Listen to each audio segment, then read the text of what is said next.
Hey fellas, so with the uh, later this week, but after next Bad Batch vlog and some other stuff got going on, thought I'd just have a standard gaming vlog about what I'm playing, what's going on apart from that, and also what else is happening. So I'm not going to be mentioning the Hogwarts Legacy situation; it can wait. So let's begin.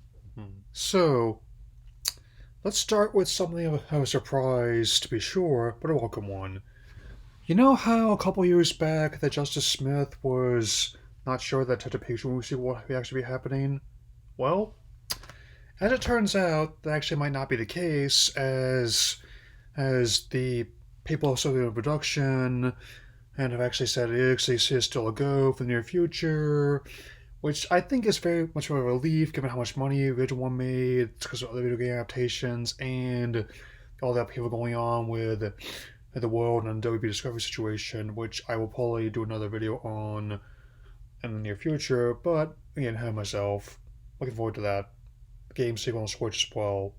On a less pleasant note, how as I mentioned before, Harwood Marvel's Avengers being snapped, if it's cash shop up vanishing at the last update in March, as well as the game itself being pulled from sale digitally in September.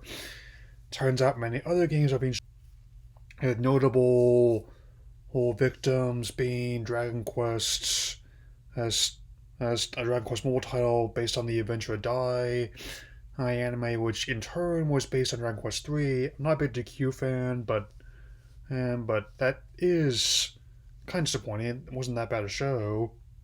Oh, and Knockout City, a dodgeball based game, is also shutting down later this year. I mean, I could never get into it, but other people that did, I'm sorry.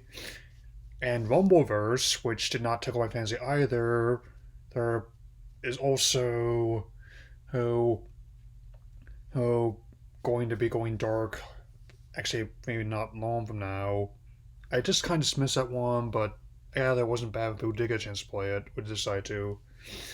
And I was wondering how much longer the whole live service boom and bust cycle will last. I guess this is part of my answer. Yeah.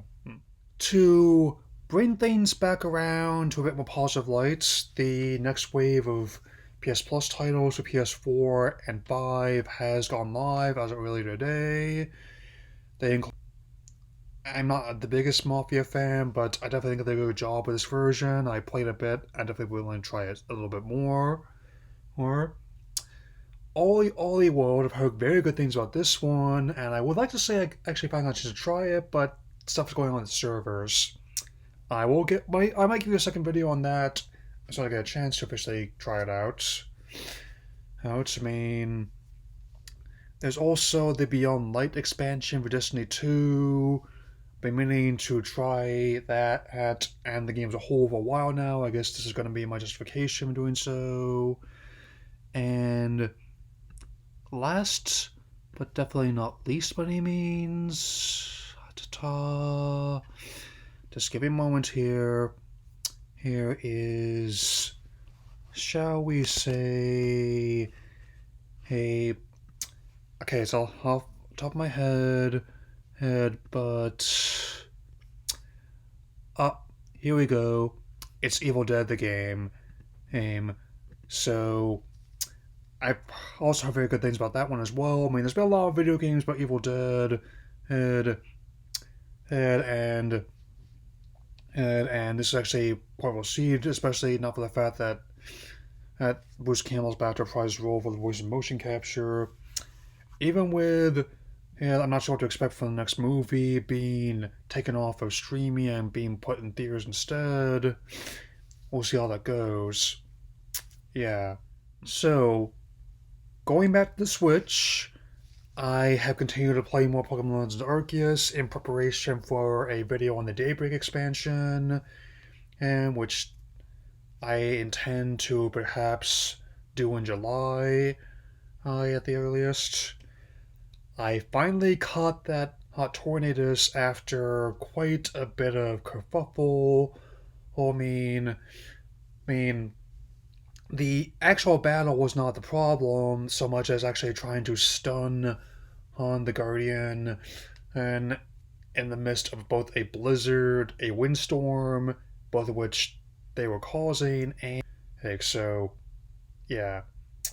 There's also Splatoon 3, which has joined the 10 million unit sold club.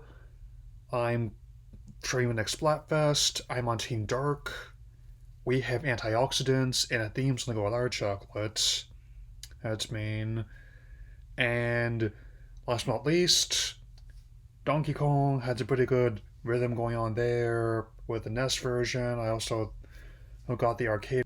And within the first year of having it, I probably will be installing it if I feel like it. So there's that. And as I mentioned before, on PS4, I've started my second playthrough of Resident Evil 3 Remake. On the standard difficulty, I unlock the classic Jill skin and the Samurai Edge weapon. Definitely looking forward to giving those a try. I and also very much into unlocking the remaining characters in Hot Shots Golf 2, which I just have a video on. Especially if it means more legacy titles going to be coming later this month. And I guess I'm also still very much into Battlefront 2 2017, and I guess that'll be all for now. I'll see you tomorrow, my next vlog on Star Wars: The Bad Batch, covering episodes 7 and 8. So that'll be all for now. Take care, everyone.